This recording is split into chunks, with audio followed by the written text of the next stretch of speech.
नमस्ते दोस्तों, स्वागत है आप सबका नींद और कहानियाँ चैनल पे। और मैं हूँ आपकी दोस्त नाज़मीन, जो हर रात को लेके आती हूँ आपके लिए सुकून भरी कहानी। आज की यह कहानी है एक गृहिणी शिवानी की, जो आप सुनेंगे उसी की जुबानी। एक 16-17 वर्ष के लड़के की आवाज़ आई, माँ टिफिन तैयार हुआ कि नहीं? शिवानी जी रसोई से जवाब देती हैं, हाँ हो गया, लेकिन स्कूल जाने से पहले टेबल पर रखा नाश्ता करके जाना। जवाब आता है, माँ मैं आज बहुत लेट हो गया हूँ, आज तो नाश्ता नहीं कर पाऊंगा। बाएं, ये मेरा बेटा है रोहन। रोहन लगभग 6 महीने बाद 17 वर्ष का होने वाला है और मुझे अपनी नौकरी छोड़े आज 17 वर्ष हो चुके हैं। जब नौकरी छोड़ी थी तो लगा था कि विनय को अकेले घर चलाने में बहुत मुश्किलें आएंगी। मेरे लिए भी मुश्किल था, क्योंकि न जाने मेरे कितने सपने अधूरे रह गए थे। शायद उस समय वो हमेशा के लिए ही अधूरे लगने लगे थे। रातों की नींदें गायब हो गई थीं। रात बस छत के पंखे को देखते देखते कट जाती थी। आपको मैं अपनी पूरी कहानी सुनाऊंगी, बताऊंगी क्या थे मेरे सपने और क्या कभी मैं उन्हें पूरा कर भी पाई। मेरा पूरा नाम शिवानी मिश्रा है, मैं एक गृहिणी हूँ।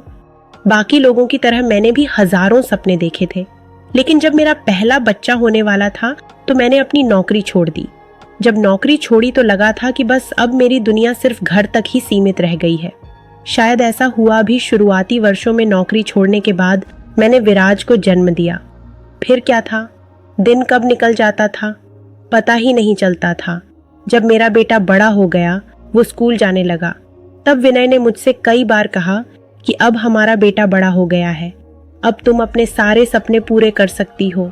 तुम्हें नौकरी करनी है, नौकरी करो, आगे अगर डिग्री लेनी है डिग्री लो।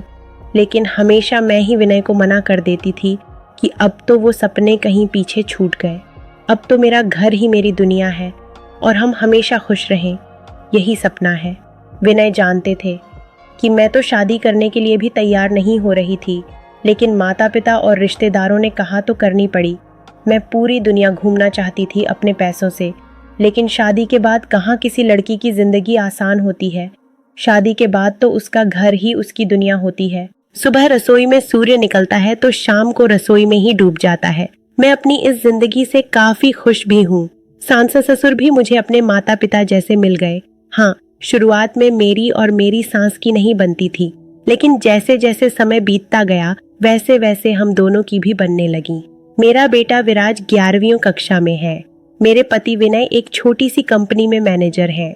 ससुर जी रेलवे में नौकरी करते थे, जो लगभग 4 साल पहले सेवानिवृत्त हो गए हैं। ये मेरा छोटा सा परिवार है और मैं इसके साथ बहुत खुश हूँ और अगले महीने में अपने पैसों से नेपाल जाने वाली हूँ। अब आप सोचेंगे, नेपाल तो पड़ोसी के घर जैसा है, कभी भी आ जा सकते हैं। लेकिन मैं आपको बता दूं, पड़ोसी के घर भी कभी कभी जाने में खुशी मिलती है। मेरे लिए सबसे बड़ी बात यह है कि नेपाल मैं अपने कमाए हुए पैसों से जा रही हूँ। अब आप सोच रहे होंगे कि मैंने 17 वर्ष पहले नौकरी छोड़ दी। अगर मैंने अपनी पिछली नौकरी से पैसे बचाए भी होंगे तो वो तो कब के खर्च हो गए होंगे। अब चलिए मैं आपको बता ही देती हूँ कि ये पैसे मैंने कैसे कमाए, लेकिन उसके लिए थोड़ा सा आपको भूतकाल में चलना पड़ेगा। मैं 22 वर्ष की थी जब मेरी शादी हुई थी। घर में बेफिक्र होकर रहने वाली लड़की अचानक से अपना घर छोड़ देती है। सुबह जागकर जो कभी स्कूल कॉलेज भी ना गई हो, उसे घर संभालने की जिम्मेदारियां आ जाती हैं। घर की जिम्मेदारियों के साथ साथ नौकरी करना कहाँ आसान था। जिसे कभी घर के राशन तक का खर्चा नहीं पता था, वो खुद अब कमाने चली थी। मैं उस वक्त खुद को संभालने में असफल सी महसूस करने लगी थी। कभी कभी सब छोड़ के कहीं दूर जाने का मन करता था, लेकिन उस समय विनय ने मेरा साथ दिया। उस समय क्या हमेशा विनय मेरे साथ खड़े रहे? शायद मेरी शादी विनय की जगह किसी और से हुई होती तो मैं सच में घर छोड़ चुकी होती, लेकिन विनय ने हमेशा मेरा साथ दिया। विनय ने देखा कि मैं नौकरी के साथ घर के काम नहीं कर पा रही हूँ, तो वो मेरा हाथ बटाने लगे। उस समय मेरी सास को लगता था, पता नहीं इसने आके क्या कर दिया है मेरे बेटे को। इससे पहले तो वो कभी रसोई में नहीं गया, लेकिन समय के साथ साथ परिस्थिति और विचारधारा में बदलाव आए और अंततः सब कुछ ठीक हुआ। समय के साथ सब ठीक होता जा रहा था। मेरी सास और मेरे बीच भी इस समय तक तालमेल ठीक हो गया था। और 2 साल पहले जो मेरे लिए नया घर था वो अब अपना हो गया था। माँ पिता के रूप में सास ससुर मिल गए और एक नए मेहमान की खबर से घर में सब खुश थे। जैसे जैसे विराज के जन्म का समय नजदीक आया तो घर को मेरी सास और विनय दोनों ने मिलकर संभाला। मैं नौकरी के जाने से थोड़ी सी दुखी थी, लेकिन विराज के जन्म के बाद मुझे खुद के लिए समय नहीं मिलता था तो नौकरी कैसे करती। विराज बड़ा हुआ और स्कूल जाने लगा और उसी समय मेरे ससुर जी का भी ट्रांसफर हो गया। घर में मैं अकेली ही रह गई। विनय और विराज दोनों सुबह ही घर से निकल जाते और मैं दिन भर घर में अकेली अपने सपनों के बारे में सोचती रहती थी। विनय के अंदर एक खूबी है, अगर मैं उनके सामने मुस्कुरा भी रही होंगी तो वो मेरा दर्द पहचान लेंगे और मेरे रोने पर मेरी खुशी। जब मैं घर पर अकेली रह जाती, उन्हें पता था कि दिन गुजारना बहुत मुश्किल हो जाता था, तो विनय ने मुझे अपने जन्मदिन पर एक डायरी उपहार में दी। मुझे थोड़ा सा गुस्सा आया कि मेरे जन्मदिन में मुझे यह डायरी क्यों दे दी। मैं इसका क्या करूँगी। मैं लगभग 2 दिन तक विनय से नाराज रही। इस बीच मैंने विनय से बात ही नहीं की, लेकिन तीसरे दिन मैं दोपहर में बैठी तो मैंने सोचा जब विनय ने मुझे डायरी उपहार में दे ही दी है तो मुझे उसमें कुछ तो लिखना चाहिए। डायरी में मैंने उस दिन सिर्फ अपने परिवार के सदस्यों के बारे में ही लिखा। विनय जब घर आए तो उन्हें डायरी के ऊपर कलम रखी दिखी तो पढ़ने बैठ गए। अचानक से मेरी नजर पड़ी तो मैं दौड़ कर गई और जल्दी से विनय से डायरी ले ली। विनय मुस्कुराते हुए कहते हैं, अरे मुझे पढ़ने तो देती, मेरे बारे में क्या लिखा है। मैं विनय से गुस्सा तो थी। मैंने कहा, जो 2 दिन मुझसे बात नहीं कर सकते उन्हें मेरी डायरी पढ़ने का कोई हक नहीं है।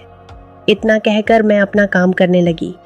मुझे नहीं पता, शायद उसी रात मेरे सोने के बाद विनय ने वो डायरी पढ़ ली थी। मैंने प्रतिदिन डायरी में कुछ ना कुछ लिखना शुरू कर दिया। मैंने उसमें अपने सारे सपने, सारी इच्छाएं, सब कुछ लिख दिया था।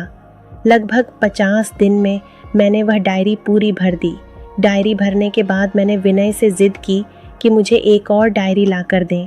विनय ने मुझे डायरी लाकर दे दी, लेकिन इस बार मैं उसमें अपने परिवार के बारे में या अपने सपनों के बारे में नहीं लिखने वाली थी। मैंने उसमें एक कहानी लिखी जिसका शीर्षक था मेरी आज़ादी।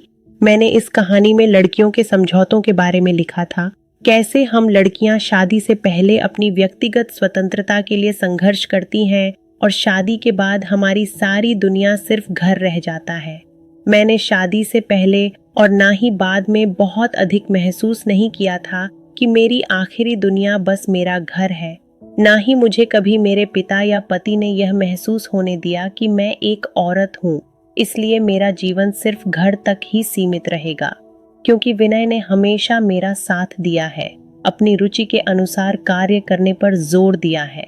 इसके बाद भी मैंने डायरी में कई कहानियां लिखी। विनय ने वो पढ़ी नहीं थी, लेकिन एक दिन विनय ने मेरी कहानियां पढ़ ली। मुझे नहीं पता था कि विनय मेरी कहानियां पढ़ चुके हैं। एक दिन विनय आए और मेरा मोबाइल मांगा। मुझे थोड़ा अजीब लगा क्योंकि शायद ही विनय ने मुझसे कभी मेरा मोबाइल मांगा होगा। मैं विनय को मोबाइल देकर रसोई की ओर जाने लगी तो विनय ने मुझे बुलाते हुए कहा, इधर आइए, आपको कुछ दिखाना है। यह सुनने के बाद मुझे काफी डर लगा। मैं सोच रही थी न जाने मैंने क्या कर दिया है जो विनय मुझे दिखा रहे हैं। मैं पास पहुंची तो एक इंटरनेट वेबसाइट मोबाइल में खुली हुई थी। विनय ने कहा, इस पर आप अपनी कहानियां हिंदी और अंग्रेजी दोनों भाषाओं में लिख सकती हैं। मैंने विनय को जवाब दिया, तो मुझे इसकी क्या जरूरत है, यह तो उसके लिए फायदेमंद है जो लिखना जानता हो। मुझे तो लिखना आता ही नहीं है। विनय कहते हैं, यह मैं उसी को बता रहा हूँ जिसको बहुत अच्छा लिखना आता है। मुझे यह सुनकर थोड़ा सा आश्चर्य हुआ क्योंकि उस समय मुझे नहीं पता था कि विनय मेरी कहानियां पढ़ चुके थे। मैंने कहा, मैंने कभी नहीं लिखा, मुझे बिल्कुल भी लिखना नहीं आता। विनय कहते हैं, मैंने आपकी सारी कहानियां पढ़ ली हैं। आप मेरी डायरी कैसे पढ़ सकते हैं? आपको पढ़ने के लिए मुझसे इजाज़त लेनी चाहिए थी। मैंने विनय से कहा। विनय कहते हैं, अगर मैं आपसे इजाज़त मांगता तो शायद मैं कभी वह कहानियां पढ़ ही नहीं पाता। मुझे गुस्सा आया, लेकिन अच्छा भी लग रहा था। विनय ने हमेशा से मुझे और मेरे सपनों को प्राथमिकता दी है। मैंने अपनी पहली कहानी उस इंटरनेट वेबसाइट पर प्रकाशित की, लेकिन कुछ दिन तक सिर्फ मेरे परिवार के सदस्यों को छोड़कर किसी और ने उसे पढ़ा ही नहीं। थोड़ा बुरा लगा, लेकिन विनय ने मुझे समझाया कि एक दिन में हम जीवन में कुछ नहीं कर सकते हैं। जीवन में कुछ हासिल करने के लिए निरंतर प्रयास करने पड़ते हैं। शायद हम 1000 बार हार सकते हैं और पहली ही बार में ऐसे कारनामे कर जाएं जो किसी ने सोचे तक ना थे, लेकिन उसके लिए हमें निरंतर मेहनत और असफल प्रयास करने पड़ेंगे। शायद आज तुम्हारी कहानियाँ कोई नहीं पढ़ रहा, लेकिन एक दिन हजारों लोग तुम्हारी कहानियाँ पढ़ेंगे और उनकी सराहना करेंगे। अगर एक कहानी किसी ने नहीं पढ़ी तो उसकी वजह से तुम्हें हार नहीं माननी चाहिए। बस तुम अपनी पहली कहानी से और भी अच्छी कहानियाँ लिखने का प्रयास करो। एक दिन तुम ज़रूर कामयाब होगी। विनय के वो शब्द मेरी अंतरात्मा तक जा पहुँचे और उसके बाद मैंने कभी भी यह नहीं सोचा कि कितने लोग मेरी कहानियाँ पढ़ रहे हैं। मैं हर बार अच्छी कहानियाँ लिखती गई और विनय उन कहानियों में सुधार करते थे। मैं 1 साल तक बिना इसकी परवाह किए कि कितने लोग मेरी कहानियाँ पढ़ रहे हैं, कहानियाँ लिखती रहे और 1 साल बाद मेरी हर कहानी को लगभग 1000 लोग पढ़ चुके थे। इस बीच एक बार उस इंटरनेट वेबसाइट की ओर से भी एक मेल आया कि आप बहुत अच्छा लिखती हैं और अपनी लिखावट बरकरार रखें, आपको इसके लिए पुरस्कृत किया जाएगा। जिस दिन मेल आया था वो दिन मेरे जीवन के सबसे बेहतरीन दिनों में से एक था। मुझे लिखने के लिए पैसे नहीं मिल रहे थे, लेकिन लिखने से जो खुशी मिल रही थी वो मुझे कहीं और नहीं मिल सकती थी। एक और मेल आया जिसमें उन्होंने मुझसे मेरा पता मांगा, क्योंकि वो लोग मेरे लिए एक उपहार भेजने वाले थे।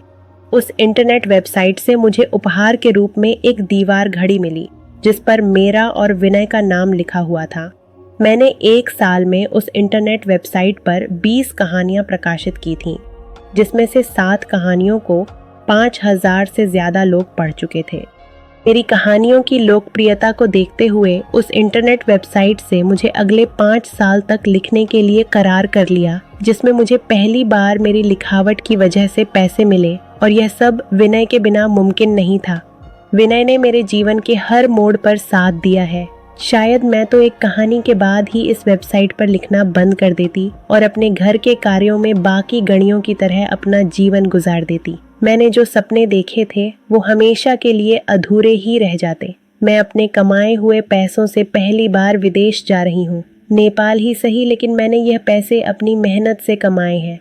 अब मैं रातों में चैन से सोती हूँ क्योंकि मुझे हजारों सपने देखने हैं और उन्हें पूरा करना है।